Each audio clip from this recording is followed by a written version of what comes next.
Merhabalar, kanalıma hoş geldiniz sevgili dostlar. Bu videoda beraberce ışıl ışıl pırıl pırıl bir bluz kazak örüyoruz.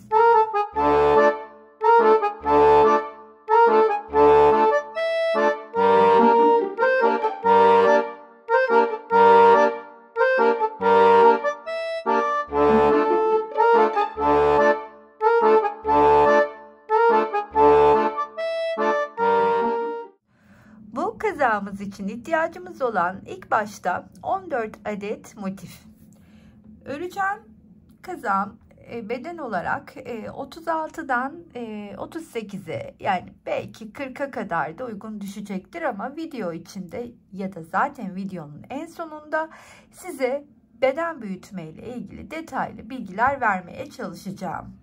Videoya kısa bir ara. Sizlere katıl butonundan söz etmek istiyorum. Katıl butonuna tıklayarak oradaki seçeneklerden birini kendinize göre değerlendirip bana destek olabilirsiniz. Bütün katıl destekçilerime kucak dolusu sevgiler, teşekkürler. Ben kazağımda yine her zaman çoğunlukta olduğu gibi Gorgeous motifimi kullanıyorum. Sizler dilediğiniz motifle bu kazağa çalışabilirsiniz.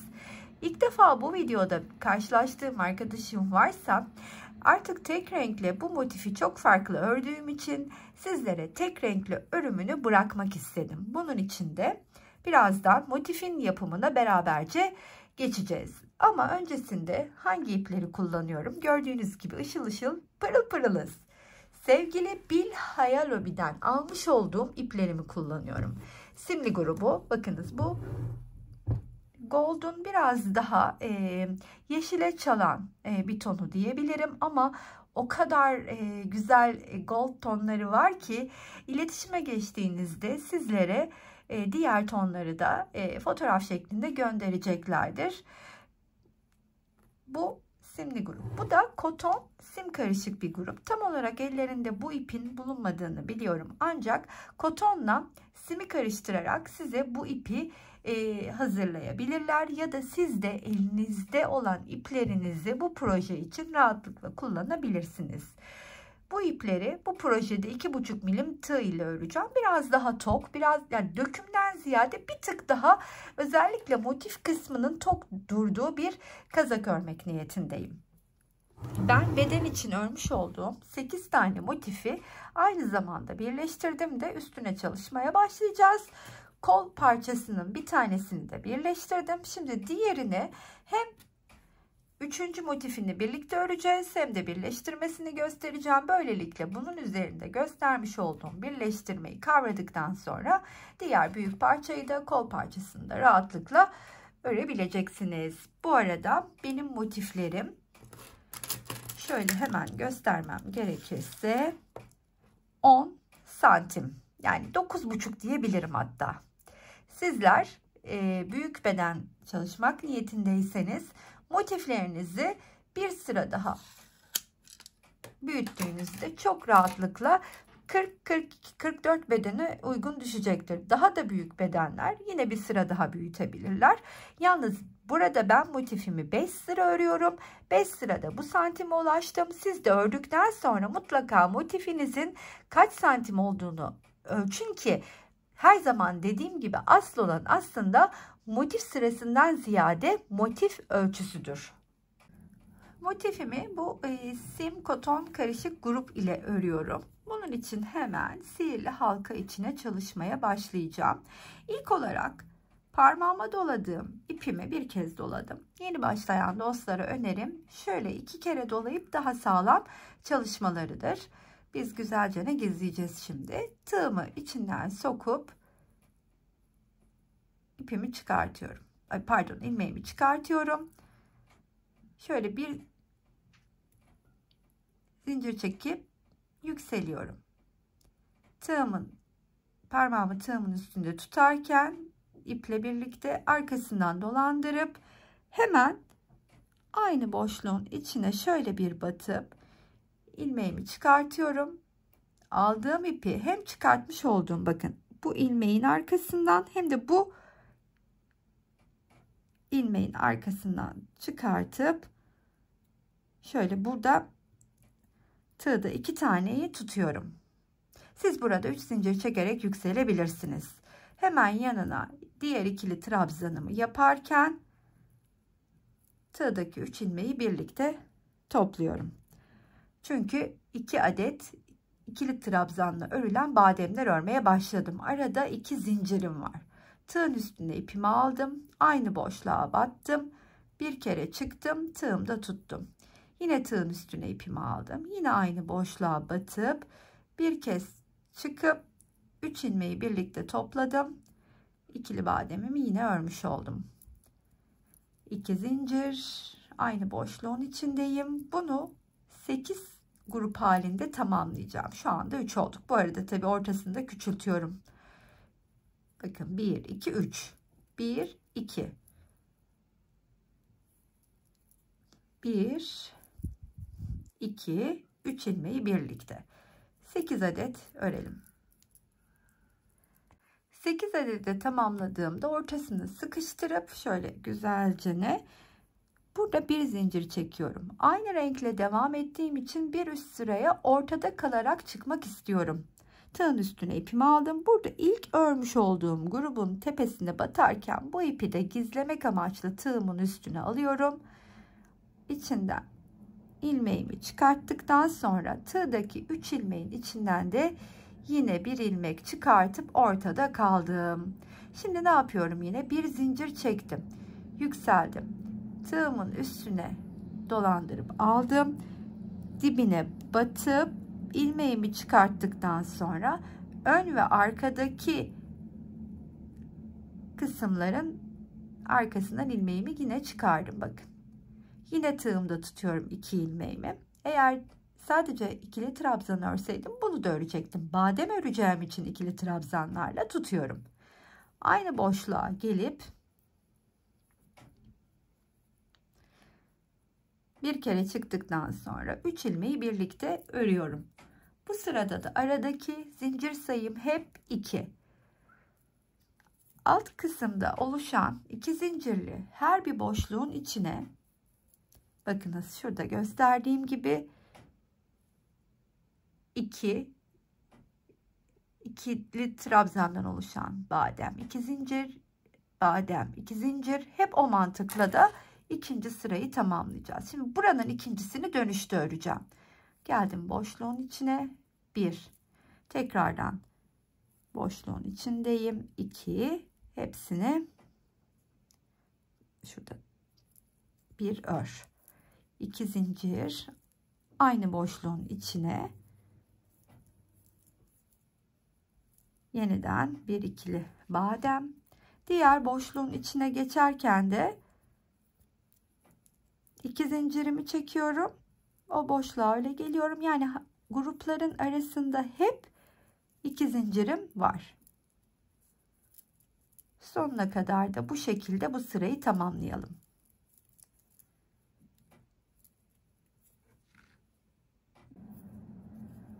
Son boşluğun içini de yaptıktan sonra şimdi burada artık zincir çekmeden tığın üstüne ipimi alıyorum. Çünkü her boşluğun içine bir tane grup öreceğim. Her bir grubum 3 tane ikili trabzandan oluşacak. 3 tane ikili trabzandan oluşan bademler örüyor olacağım. Arada 3 zincirle. 1. Burada zincirimiz yok. Şimdi yukarı çıkıyoruz. Şöyle aralarından geçerek tam ortaya geldim. Ne yapıyorum? Yine ben yalancı trabzanımı örmeye başlıyorum. Burada zorlananlar direkt 3 tane zincirini çekip başlayabilir. Biraz evvel ikili çalışmış olduğumuz badem gruplarını artık boşlukların içine üçlü çalışıyoruz. 2 tane örmüştüm. Üçüncüyü ördüm.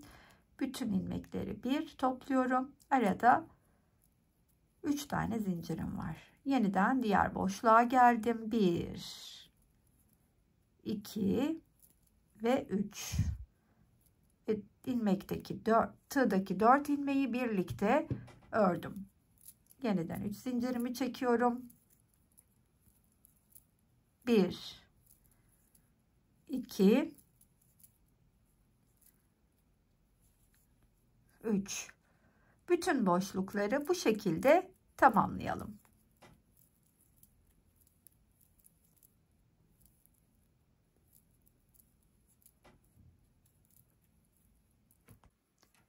Son boşluğun içini de ördükten sonra artık bir üst sıraya geçtiğimizde motifimizi karede yapıyor olacağız. Bunun için de burada sadece bir zincir çekiyorum. Tığın üstüne yine ipimi aldım. İlk örmüş olduğum üçlü bademin üstünden ipimi çıkartıp yine ortaya gelerek şu şekilde örüyorum. Ve burada köşeleri oluşturacağım için her bir köşede böyle üçlü trabzanlarla bir köşe yapacağım ilk olarak. Ama yukarı ilk çıktığım yerde bu ikili grubun sadece buradakini, ilkini örerek başlayacağım. Bütün hepsini tamamlayıp döndüğümde de bu diğer uzun bacaklı grubu örüp tamamlayacağım. Yani üçlü trabzan, ikili trabzan, çakmak sık iğne, yarım trabzan dediğimiz grup, o şekilde kareye geçmiş olacağız. Şimdi burada bir zincir çekiyorum. Yine her zaman olduğu gibi. Yine sahte trabzanla öreceğim ama bakın bu defa şöyle öreceğim. Bunu tercih etmeyenler bu defa 4 zincir çeksinler lütfen. Şöyle yükseldim. Arkasına aldım. Dibine battım. Şimdi bir kere şöyle ördükten sonra bakın. Şurada 2 tane ilmeğim var. Önce birini, sonra diğer ikisini örüp daha uzun bir bacak tamamlamış olacağım. Daha sonra tığımın üstüne 2 tane ip alıyorum. Köşede bacaklarım üçlü. 1, 2, 3. 2 kere doladım. 1, 2, 3. Hemen yan tarafa geldim. İkili trabzan örüyorum burada.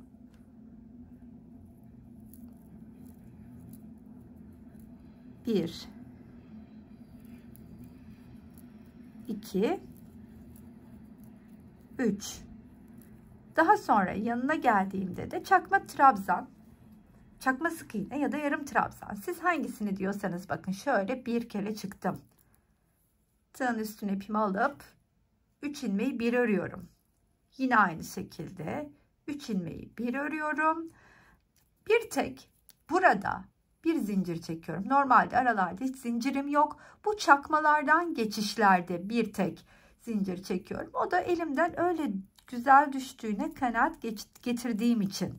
Sizler illaki çekmek zorunda değilsiniz o bir zinciri.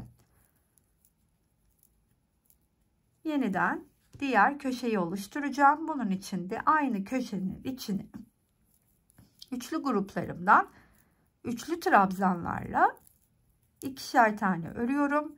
Köşede aradaki zincirim 2. 2 kere doladım, battım. Bakın 3 kere de çıkıyorum. 2 kere dola. 1, 2, 3. 2 kere dola. 1, 2, 3. Tekrardan sırasıyla ikili trabzan,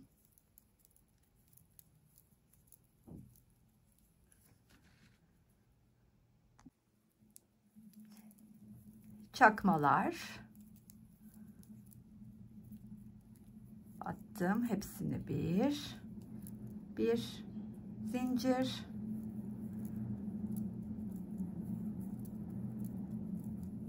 üç tane ikili trabzan doladım, 3 tane üçlü trabzan çünkü köşedeyim, arada 2 zincirim, yeniden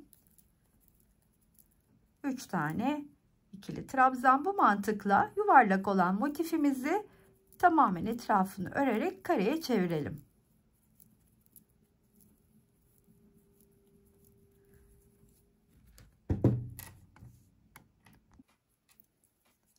Dönüşte buraya diğer üçlü grubu da ördüm. Ve yine bir zincir çekip ortada kalacak şekilde ilk örmüş olduğum trabzanın tepesinden ilmeğimi çıkartıyorum. Kaydırarak şu şekilde ortaya geldim. Ve yine yalancı trabzanımı örüyorum. Yalancı trabzanı örmeyenler burada lütfen 3 zincir çeksinler. Hemen yanına 2 tane daha ikili trabzan. Ve bundan sonra her boşluğun içine arada zincir çekmeden 3 tane ikili trabzanımı örüyorum. Her boşluğun içine. Arada zincir ihtiyacı hissederseniz sizler tabii ki çekebilirsiniz. Bu motifin elinizden nasıl düştüğüyle ilgili biraz da. Zincir çekmeden gayet güzel düşüyor ördüğümde. Bundan ötürü ihtiyaç hissetmiyorum. Şimdi köşeyi de birlikte yapalım. Daha sonra zaten motifin etrafını hep aynı mantıkla dolaşacağız. Bildiğimiz hanım direndi, yani granny square gibi tamamlıyoruz bu sırayı.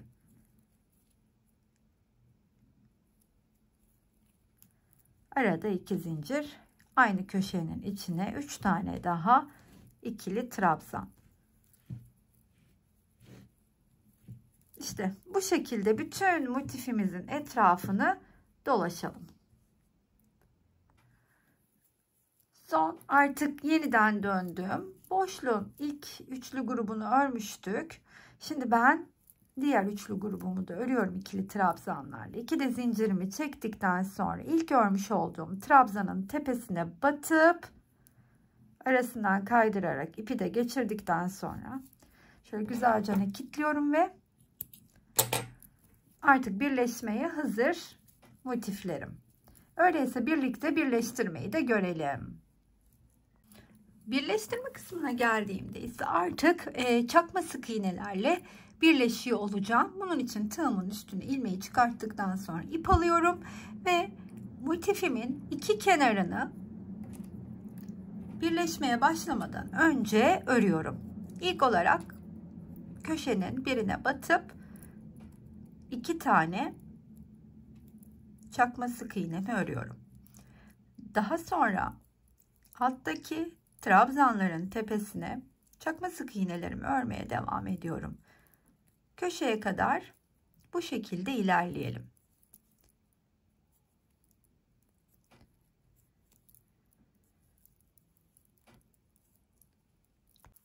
Kenarın sonuna kadar geldiğimde köşeye 2 tane yarım trabzanımı ördüm. 2 de zincirimi çekiyorum. Aynı köşenin içine 2 tane daha örüyorum. Daha sonra da trabzanlarımın tepesine bu kenarın sonuna kadar çakma sık iğnelerimi örmeye devam ediyorum.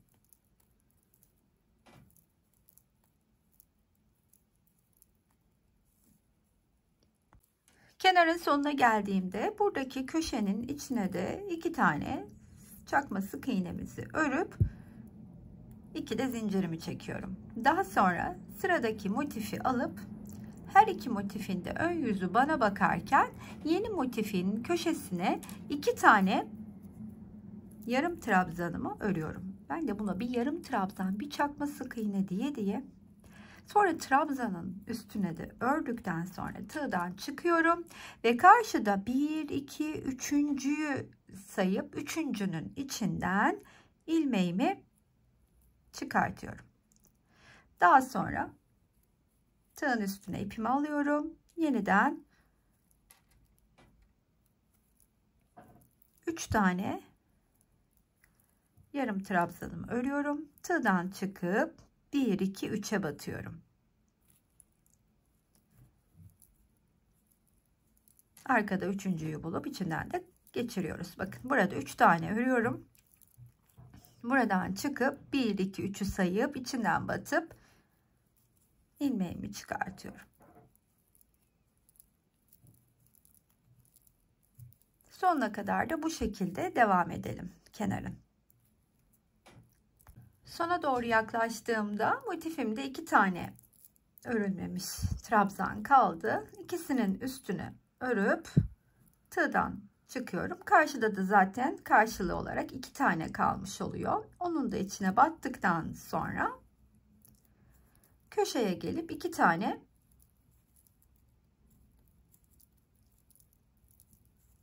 ikili trabzanımı, pardon sık iğnemi örüyorum, çakma sık iğnemi, bir de zincir çekip buradaki zincirli olan alana batıyorum.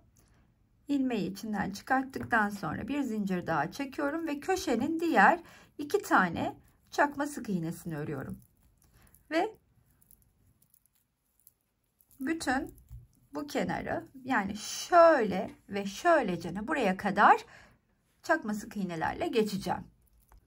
Bu motifin de bu kenarına kadar ördükten sonra sıradaki motifimi alıyorum. Yani kol için 3 parça olduğundan bu artık benim son motifim olmuş oluyor. Eğer bu bedenin motifleri olsaydı 8 motifi aynı bu şekilde birleştiriyor olacaktım. Aynı mantık. O zaman 8 tane uzun bir parçaya devam ediyordum. Şimdi bunu da aynı göstermiş olduğum şekilde 3 tanesini örüp burada üçüncüyü buluyorum ve bunu bunun üstüne eklediğim gibi bu motifi de son motifin üstüne ekliyorum.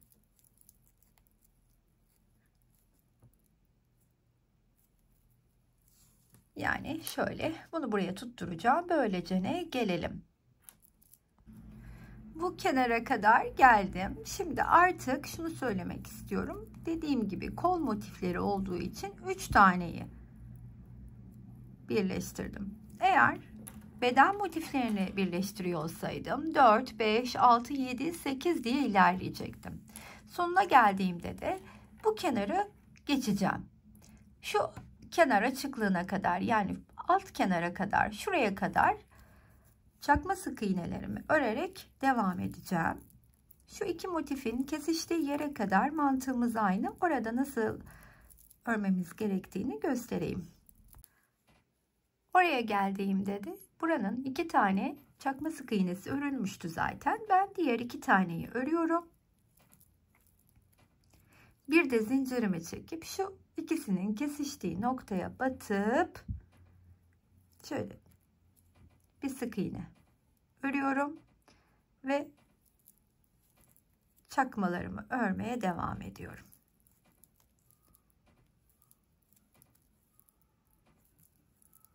Sonuna kadar bu şekilde ilerleyelim. Şuraya kadar yani. Kenarın sonuna kadar bakın upuzun geldim. Şimdi artık bunu örerken uzun parçada da aynı mantık, üçlü motifte de aynı mantık. Bu kenarı bununla birleştirip bir daire oluşturacağım. Yani bakın işte şöyle göstermem gerekirse büyük parçada da aynen, kol diğer parçada da şu şekilde. O zaman burada nasıl yapıyorum hemen? İlk olarak köşeye geleceğim. Köşenin içine 2 tane çakma sık iğnemi ördükten sonra bir zincir çekiyorum ve hemen karşımdaki şu kenara alıp burada bakın 2 zincirle oluşturduğum yeri buluyorum ve oraya batacağım. İlmeğimi çıkarttıktan sonra bir zincirimi çekiyorum ve 3 tane çakma sık iğnemi, ikisi köşenin içine, biri trabzanın üzerine olmak üzere örüp tığdan çıkıyorum. 1 2 3'ü sayıp çıkarttıktan sonra yeniden göstermiş olduğum teknikle karşılıklı iki kenarı da birleştirelim.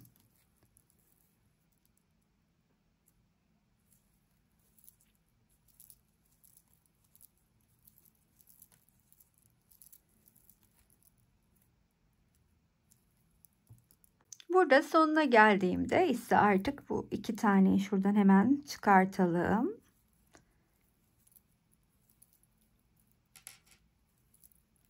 Bir, iki, bir de zincirimi çekiyorum. Arasından da ilmeğimi çıkarttıktan sonra bir zincir çekip burada ilk örmüş olduğum çakma trabzanın tepesinden kaydırarak çıkartıyorum. Kilitledikten sonra ise şöylece kesiyorum. Daha sonra iplerimi gizleyeceğim. Şimdi kolun diğeri de hazır. Şimdi bizim artık işimiz beden parçasıyla. Beden parçamın üstüne, şimdi benim beden parçamın ilk olarak bir ölçüsünü alalım. Şöyle şu kısım, yani şu daha geniş olan kısımdan ölçüyü alıyorum. 10 santim, 9,5 santimdi zaten, çakmalarla 10 santim gibi olmuş diyebiliriz. Bu bluzun bütün olarak uzunluğunu 36 ile 38 santim arasında, yani 40 santim yapmayacağım. Biraz kısa çalışacağım, bunu söyleyeyim. Crop bluz gibi düşünebilirsiniz. Bunun zaten 10 santimi hazır.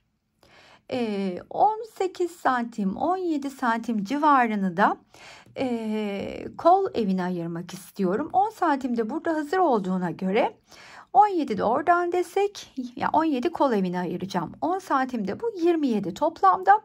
37 santim civar, 38 36, yani tam böyle hani nokta değil de uygun olduğu yer diyelim. 10 santime ihtiyacım var. Yani benim burayı bir 10 santim daha, bir motif boyu kadar daha örmem gerekiyor istediğim ölçüye göre. Bunun için de kol evini ayırmadan evvel yüz yuvarlak örüp devam edeceğim. İlk sırayı ve bütün sıraları ikili trabzanlarla örüyor olacağım. Başladığım yeri özellikle kol altına getirmeyi planlıyorum. Şöyle ilmeğimi çıkardım. Tığımın üstüne de ipimi aldıktan sonra ilk olarak şu köşeden başlayalım. Bakın şu 2 zincir çektiğimiz köşeler vardı. Oraya ilk ikili trabzanımı örüyorum. Ve hemen şunu da tığımın üstüne alıp arada örerken gizleyeceğim. Bu araya örmüş olduğum bir sık iğne vardı. Onu bulup üstüne batıyorum. Ve ikinci ikili trabzanımı da ördüm. Sonra tekrar bu köşeye geldim. İkili trabzan, yani buradaki geçişlerde bir bu köşe boşluğuna, bir bu köşe boşluğuna, bir de ikisinin kesiştiği noktayı olmak üzere alttaki her çakma sık iğnenin üstüne de bir ikili trabzan örüyorum. Şimdi bu şekilde devam edelim. İlk sırayı tamamlayıp bir üst sıraya çıkışı da göstereyim. Daha sonra dediğim gibi böyle 10 santim civarı üstünü örüp tamamlayacağım. Bu da aşağı yukarı 10 sıra civarına tekabül edecektir. Tamamladığımda kaç sırada örmüş olduğumu da size söyleyeceğim. Başladığım yere kadar aynı mantıkla devam ediyorum. Şöyle göstereyim. İkili trabzanlarla ilk sıramı tamamladığımda tam olarak başladığım noktaya geliyorum. Şimdi ilk örmüş olduğum ikili trabzanımın tepesine batıp ilmeği aradan kaydırarak hem de ilmeğimin içinden geçirdikten sonra burada zincir çekecek dostlar 3 zincir çekip yükselebilirler. Ben yalancı trabzan ile devam ediyorum. Bakın şöyle üstüne aldım. Hemen trabzanın tepesine buraya gelip batıyorum. Şöyle bunun ve bunun arkasından dolandırıp yalancı trabzanımı örüyorum. Daha sonra bütün ikili trabzanların tepesine ikili trabzan örerek örmeye koltuk altına kadar devam edeceğim. O uzunluğu siz kendiniz belirleyebilirsiniz. Ben aşağı yukarı bir 10 santim 10 sıra gibi örüp geleceğim. Daha sonra önü ve arkayı ayırıp ayrı ayrı örmeye başlayacağız. Motiflerimin üstüne 12 sıra kadar trabzanlarımı ördüm. Şimdi burası benim toplamda göstermem gerekirse size hemen şöyle 19 santim oldu. 20 santim gibi öreceğim demiştim ama etek kısmını da daha sonrasında bir miktar örmek istediğim için o payı da oraya bıraktım. Şimdi yukarıya buradan sonra üst kısmına ise artık kol ayrımını yaparak devam edeceğim. Bunun için de hemen şöyle şu şekilde önüme katlıyorum ve yukarıya çıkacağım şu kısmın tam böyle birleşen yer, bakın şurası benim ilmeğimin olduğu yer, birleşen yerine hemen battım. Önü ve arkayı bu şekilde ayırmaya başlıyorum. Ve burada da bu kısmın hemen şöyle yukarıya doğru göz kararıyla geliyorum. Tam çizgiyi devam ettirerek şu kısmı şöylece burayı da ayırdım. Şimdi buradan itibaren önü ve arkayı ayrı öreceğim için şu ayırmış olduğum noktalarda Buradan başlıyorum kırmızıyla olan yerden. Yeşilli olan yere geldiğimde artık geri dönüp örüyorum. Önü ve arkayı bu şekilde devam ettirirken kaç sıra tahminim şöyle bir 22 sıra örerim diye öngörüyorum. Yani böyle 16-17 santim civarı kol evinin olduğu kısmı. Şimdi ben arkayı öreyim. Ön kısma gelip örerken ise arkayı kaç ördümse önü de öyle öreceğiz. Ve önde yakada bir ufak işlem yapacağız. Arkayı tamamlayıp arkaya benzer şekilde önü örerken de birlikte devam edelim. Kazağımın kol altından itibaren arkaya denk gelen kısmını tamamladım. Kaç sıra ördüm? Toplamda 14 sıra ördüm ama arada sık iğnelerdi. Şimdi modeli gösterirken çok daha iyi anlayacaksınız. Bu kısımdan itibaren şöyle ördükten sonra boy uzunluğu kazağımın şu anda 33 santim civarı diyebilirim. Zaten 37 santim, 36-37 santim düşünüyordum. Aşağıya doğru da bir pay uzatacağız. Zaten şu kol kısmı içinde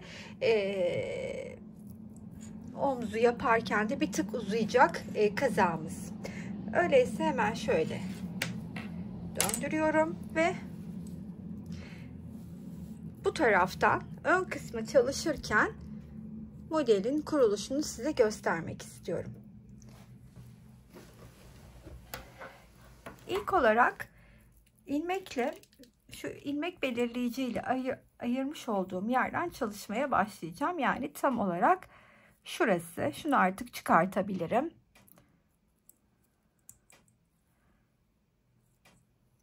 Biraz da yakınlaşalım.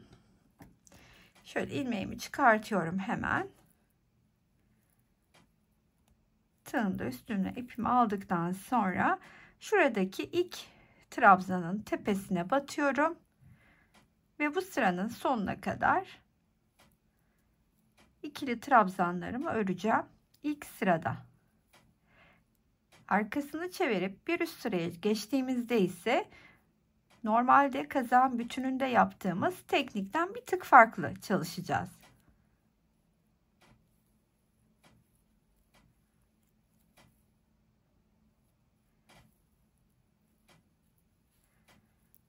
Diğer ilmek belirleyici ile ayırdığım yere kadar, yani şuraya kadar örmeye devam edelim. Bu ilk sırayı ikili trabzanla geçtikten sonra şimdi bir üste çıktığımda artık biliyorsunuz tersten örmeye başlayacağım, önü arkaya ayırdığımız için. Şimdi burada bir zinciri çekip öyle döndürüyorum ve hemen kendi trabzanımın üstüne batıp bir sık iğne örüyorum. Yanındaki trabzanın tepesine geçiyorum ve her bir trabzanın tepesine sık iğnelerimi örmeye devam ediyorum. Bu sırada sonuna kadar.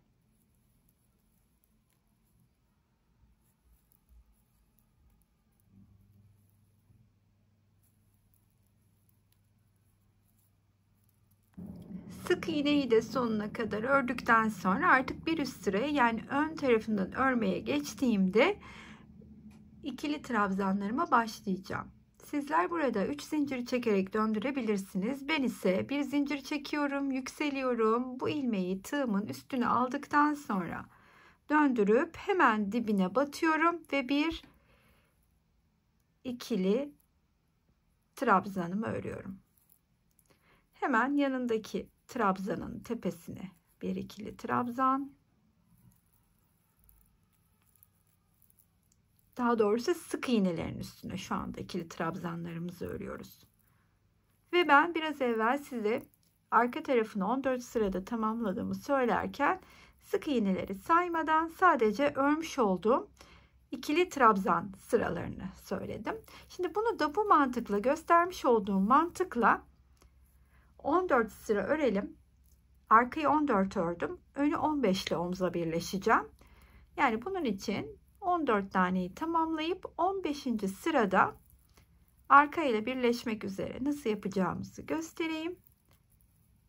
Oraya kadar da aynı bu mantıkla devam edelim.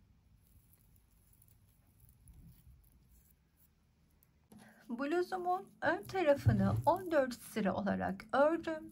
14. sıranın sık iğnesini de ördükten sonra artık trabzanla örgüye geçtiğimde arka tarafla da birleşiyor olacağız. Belli bir payı önden ve arkadan yaka payı bırakarak ayıracağım. Şimdi kaçar trabzan ayırdığımı ben size söyleyeceğim. Ama buradaki önemli olan bence benim kaçar trabzan değil de şu yaka açıklığını sizin ne kadar istediğiniz. Çok kapatmayın derim. Daha sonrasında çok açık kaldığını düşünürseniz etrafını geçerken sık iğnelerle ya da yanlardan tutturarak kapatabilirsiniz. Ama kapattıktan sonra açması bir tık zor olabiliyor. Bu tarafa dönüp ilk trabzanımı ördüm. Şimdi arkada 14 trabzan bu tarafta, 14 trabzan da bu tarafta bıraktım. Şöyle 8-9 santimlik bir pay bıraktım. Yaka boşluğum için ise 27 santim ayırdım. Onu söylemek isterim. 27-28 hatta yani. Şimdi buraya 14 tane trabzanı ayarladığım için burada 14 tane trabzanımı örerken buradaki 14 trabzan ile birleşeceğiz. Şimdi tığdan çıktım. Hemen ilk trabzanımın tepesini buluyorum. Arasından ilmeğimi geçiriyorum. Bu defa hemen ikinciye geldim. Çıktım. Burada da ikinciyi buldum. İkincinin tepesinden geçiriyorum. Zaten böyle ilmek belirleyici ile yerimi belirlemiştim. Burada gördüğüm yere kadar birleşeceğim.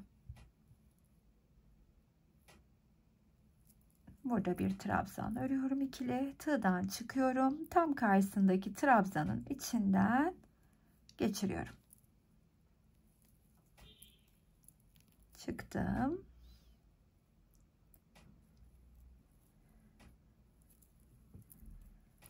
İkili trabzanım.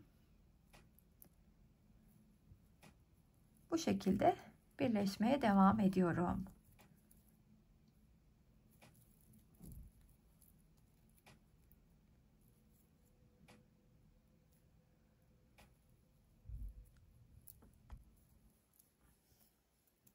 Şimdi burada yeniden en son öreceğim trabzanıma geliyorum ve buradaki ilmek belirleyici ile ayırdığım yerden geçirdikten sonra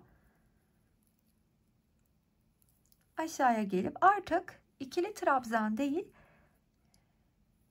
5 tane çakma sık iğnemi örüyorum. 1 2 3 4 ve 5. Daha sonra bir süre çakma sık iğneden sık iğneye geçiyorum. Sık iğnelerimi ördükten sonra da birleşme yerine burada 14 taneki trabzanımı ayıracağım. 2, 4, 6, 8, 10, 12, 14. Buradan itibaren çünkü birleşmeye başlayacağım için şimdi bununla işimiz bitti. Buradan çıkartayım. Hemen diğer tarafa alayım. 14.'ünün tepesine 2, 4, 6, 8, 10, 12, 14. Onun tepesine taktıktan sonra oraya kadar bundan 5 öncesi 1, 2, 3, 4, 5'e kadar sık iğne ile geleceğim. Buraya kadar geldikten sonra da yarım trabzana dönüp tekrardan trabzanlarla arka tarafta birleşeceğiz. Şimdi burada en son kaç taneyi ördük? 1, 2, 3, 4, 5'i ördük. Normal sık iğneye geçtim.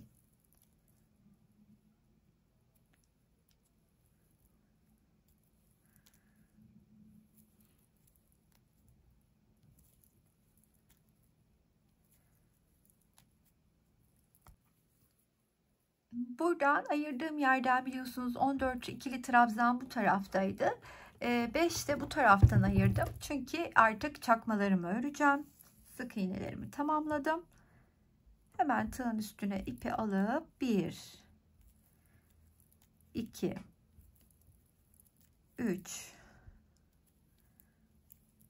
4 ve 5'i örüyorum ve artık arka tarafla da birleşmeye başlıyorum. Çünkü arka tarafla birleşmeye başlarken ikili trabzan örmeye geçtim. İkili trabzanımı ördüm. Hemen burada ayırdığım 14 trabzanın ilkine batıyorum. İlmeğimi çıkarttıktan sonra karşılıklı birleştirmeye devam ediyorum.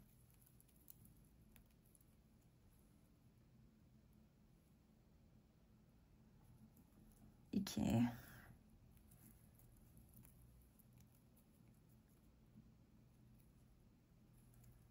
Bu şekilde bu taraftaki omuz kısmını da tamamlayalım.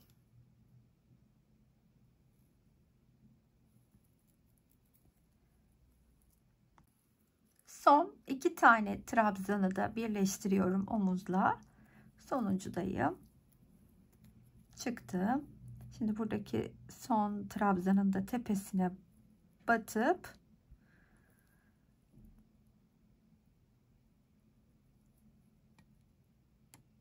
ilmeğimizi çıkartalım.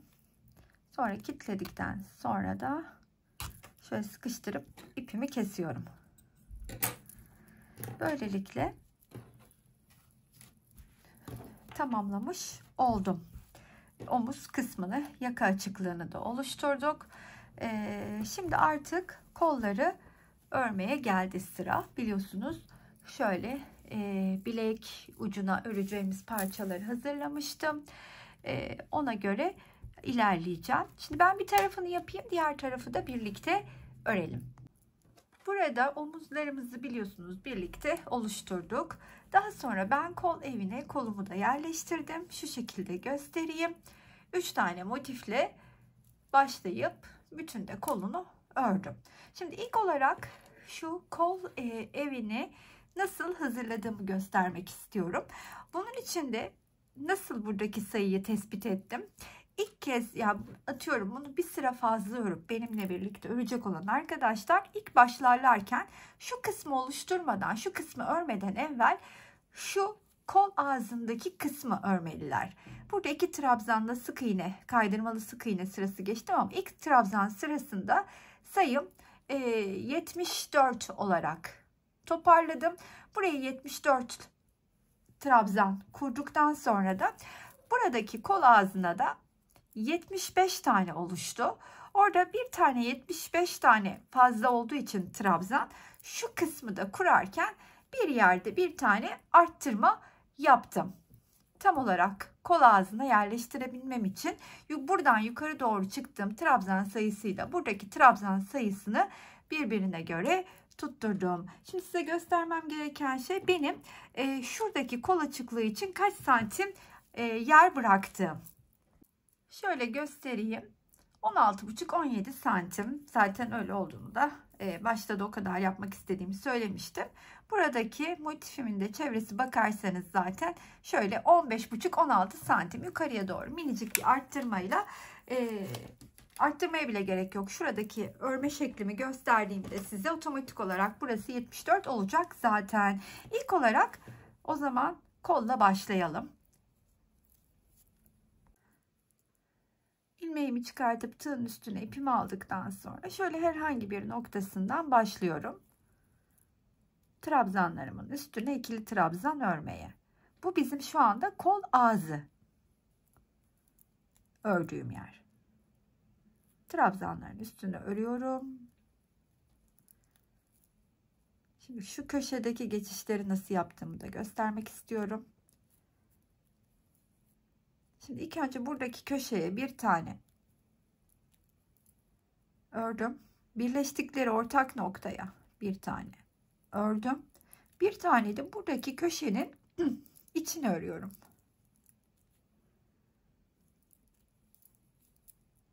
Sonra tekrardan trabzanların üstüne devam ediyorum örmeye. Aynı bu mantıkla bu sırayı tamamlayalım ve siz de lütfen tamamladığınızda mutlaka trabzan sayınızı netleyin. Çünkü trabzan sayılarını çıkarmamız önemli ki kol parçasını kol evine yerleştirirken cuk diye oturtalım, bir sıkıntı yaşamayalım. Başladığım noktaya kadar devam ediyorum. İlk sırayı son kısmına kadar ördüm. İlk örmüş olduğum trabzanın tepesine batıp ipimi aralarından kaydırarak geçirdikten sonra bu trabzanın üstüne geldim. Şimdi bir sıra daha ikili trabzan sırası öreceğiz. İlkine yine ben çakma trabzanımla ördüm. Siz de isterseniz zincirle yükselebilirsiniz. Eliniz nasıl alışıksa. Ve bir alt sırada örmüş olduğum tüm trabzanların üstüne bir tane daha ikili trabzan örmeye devam ediyorum.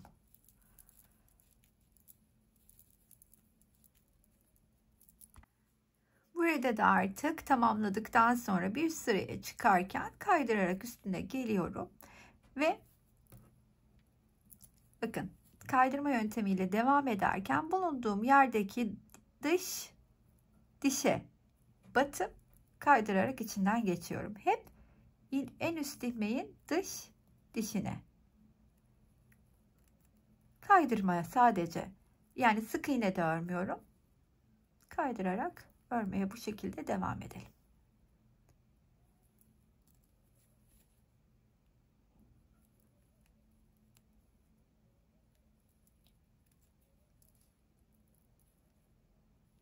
Bu sırayı da böylelikle tamamlayacağım. Başladığım noktaya kadar da kaydırarak geldim. Buradaki ilk geldiğim noktanın içinden de şöyle kaydırıyorum. Artık buraya ipimi kilitleyeceğim. Şöyle kilitledikten sonra da kesip aralardan gizleyeceğiz. Şimdi ben onu daha sonra yaparım. Kol ağzını hallettim. Şimdi daha sonra bu tarafı beraberce öreceğiz ve burası upuzun 50 sıra, hatta biz 49 örüp 50. ikili trabzan sırasında buluşacağız. Çünkü 50. sırayı örerken artık kol evine birleşiyor olacağız. Bunun için de kol evini de hazırlamamız gerekiyor. Bunu örmeye başlamadan evvel kol evini örmeye başlayalım hemen. Şöyle 74, 75, 76 çakma trabzanla yapmaya çalışacağım ben. Siz de sizinkinin sayısını ve buradaki sayıya yaklaştırıp uygun düşürmeye çalışın. Zaten kol eviniz genelde şu kısımdan 1-2 santim büyük oluyor. Onu da trabzanlarla kolaylıkla ayarlayabiliyoruz. İlmeğimi çıkarttım. Tığımın üstüne ipimi aldım. Şimdi şöyle kol altından başlıyorum örmeye. İlk olarak şuradaki, bakın, şuradaki boşluklara, trabzan boşluklarına batıyorum. 1, 2. Daha sonra hemen şuraya atlıyorum. 3. Buraya geldim. 4, 5. Niye sayarak geliyorum? Çünkü buraya geldiğimde sayımın 37, 38 gibi olması lazım. 5. Göz kararıyla düzgünce de 6, 7 aralıkları ayarlamaya çalışıyorum. 8, 9, 10, 11, 12, 13. Buraya kadar, şu tepeye kadar ilerleyeyim. Kolda başladığım noktaya yaklaşırken 75.'yi de örerek burada ilk örmüş olduğum çakmanın üstüne geliyorum. Kaydırarak şöyle burayı tamamlıyorum. Yani kol evini böylelikle kol parçası için hazırlamış oldum. 75 trabzanla geldiğimde buradaki 75 çakma sık iğne ile, bakın buradaki gibi yerine yerleştireceğiz. Ama bundan önce şimdi kolun yapımı çok oldukça basit. Şimdi burası bekleyecek bizi. Biz o arada kolun 50 sıra kol uzunluğunu örmeye başlayacağız. Benim şu kol uzunluğumun, kol parçamın kaç santim olduğunu bütün de motifleriyle birlikte şu eklediğim yerden, bakın, eklediğim yerden bitimine kadar ki şu 51,5 santim diyebilirim. Benim için yeterli bir ölçü oldu.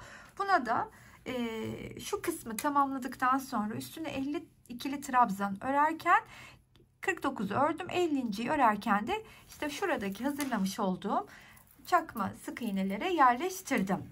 Bunu nasıl başlıyorum? Hemen kol ağzını örmüştüm. Kolun üst kısmını örmeye başlayacağım. Aynı aslında kol ağzında başladığım gibi burada da başlıyorum. Şöyle hemen ilmeğimi çıkarttım. Herhangi bir noktasından batıp yukarıya doğru trabzanlarımızı öreceğiz. Şimdi bu trabzanları örmeden evvel, aslında bu kolun üstüne doğru çıkmadan evvel istedim ki şu etek ucunu da beraberce bir görelim. Etek ucunu da koldaki işlem gibi yapmak istiyorum. Trabzanları örüp kaydırma yöntemiyle bitireceğim. Daha düzgün bir görüntü yapabilmek adına. Şimdi kol altına gelen, tam kol altına gelen kısımdan ipimi takacağım. Şu kolu birazdan yapalım. İlk önce eteğini de halledelim. Şöyle tığımın üstüne ipimi aldım. Herhangi bir kol altındaki kısımdan geldim. Bakın buradaki köşe boşluğuna battım. Ve bir tane trabzan ördüm ikili. Daha sonra artık bu ortaya batmayacağım eteği örerken. Hani normalde kol örerken ikisinin birleştiği yere de batıyorduk ya. Etekte bir tık toplama yapmak istediğim için bu diğer köşeye geldim. Şöyle hemen trabzanların üstüne örmeye başladım. Şu tekrardan kesiştikleri noktaya kadar devam edeyim örmeye. Buradaki geçişe yeniden geldiğimde birlikte örelim istedim. Yine ikili trabzanlarımızı bir buradaki köşeye, bir de buradaki köşeye örüyorum. Hiç ortaya örmeden. Ve çakma sık iğnelerin tepesine ikili trabzanlarımı başladığım yere kadar örmeye devam ediyorum. Kazağın eteğinin ucundaki ilk sırayı tamamladım. Şimdi hemen bir üste çıkıyorum ve bir üste de birlikte çıkalım istedim. Burada zincir çekenler zincir çekebilir. Ben yine yalancı trabzanımı örüyorum ve her bir trabzanın üstüne bir tane trabzan örmeye devam ediyorum. Bunu bu ikinci sıram, 3 sırada tamamlayıp kaydırma yöntemini de göstereyim. Daha sonrasında kolun kaldığımız yerden devam edelim. Eteği tamamladıktan sonra. Etek ucunun son sırasını da tamamladıktan sonra burada ilk örmüş olduğum trabzanın tepesine gelip aslında az önce kolda uyguladığım tekniği uygulamaya başlıyorum. Hemen ilmeklerin, bakın şu V'lerin içte kalan dişine batıp ipimi kaydırıyorum. Başladığım noktaya kadar da aynı şekilde kaydırarak devam edeceğim.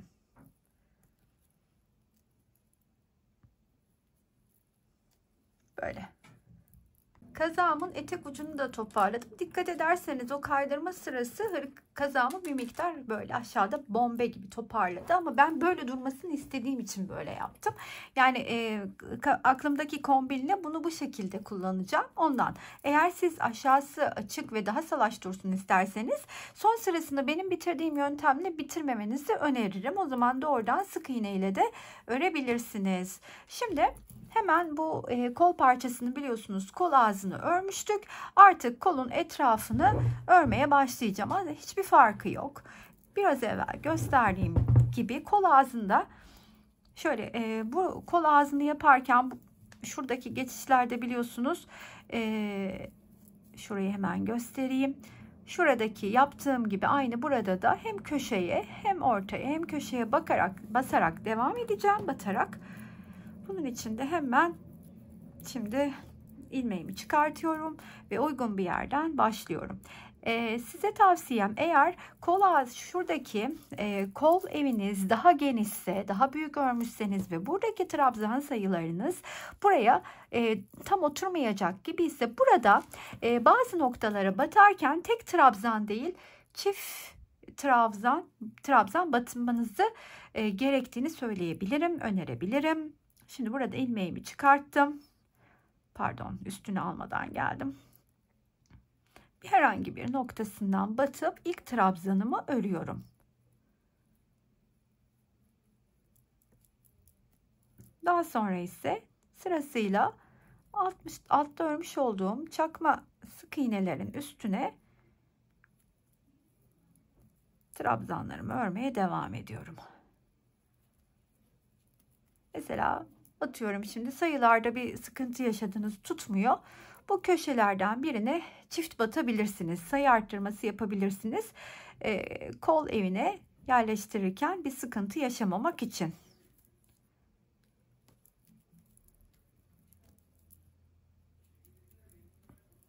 Aynı bu şekilde örerek ilk sırayı tamamlıyorum. Daha sonra hemen bir üst sıraya geçeceğim. Ve 49 sıraya kadar böyle ilerleyeceğim. 50'ye geldiğimizde ise artık örmüş olduğum parçayı kol evine yerleştireceğim. Bir üste de birlikte çıkalım. Şimdi buraya gelmişken istedim ki birlikte yukarıda çıkalım. İlk örmüş olduğum trabzanın tepesine hemen batıyorum. İlmeğimi hem oradan hem de tığımdaki ilmekten çıkarttıktan sonra burada dileyenler 3 zincirle yukarı çıkabilir. Ben yalancı trabzanımı örüyorum yine. Ve her bir sırada ikili trabzanlar örerek uygun ölçüye kadar ilerleyeceğiz. Dediğim gibi ben 49 sırada örüp 50. sırada geleceğim. Kol evine yerleştireceğim. Sizler de mutlaka ölçüleri değerlendirin. Üstünüzde deneyin. O şekilde ilerleyin. Kolu 49 sırasına kadar, 49. sırasına kadar ördüm. Şimdi hemen yerine yerleştirmeye beraberce başlayalım. Burada kol evini alıyorum önüme ve şöyle hemen kol altından çalışmaya başlayacağım tam olarak. İlmeğimi burada şöyle bir küçülteyim ve ilk bacağımı öreyim. Yalancı trabzanla örüyorum. Sizler tabii ki burada da yine zincirle yükselebilirsiniz. Tığdan çıkıyorum ve ilk olarak hemen burada kolun tam olarak şöyle alt kısmına gelen yarım trabzanın içine batıp içinden çıkartıyorum. Daha sonra hemen yanındaki trabzanın tepesine ikinci trabzanı örerken yine burada bir yanındaki çakma sık iğnenin içinden geçiriyorum. Çıktım tığdan, sıradakinin içine battım. Yine tığdan çıktım. Sıradakinin içine battım. Bu şekilde örmüş olduğum kol parçasını kol evine yerleştirmiş olacağım.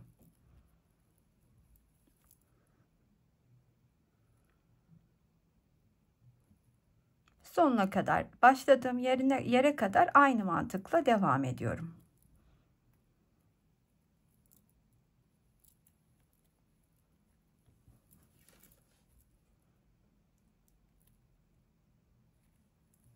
Şöyle göstereyim.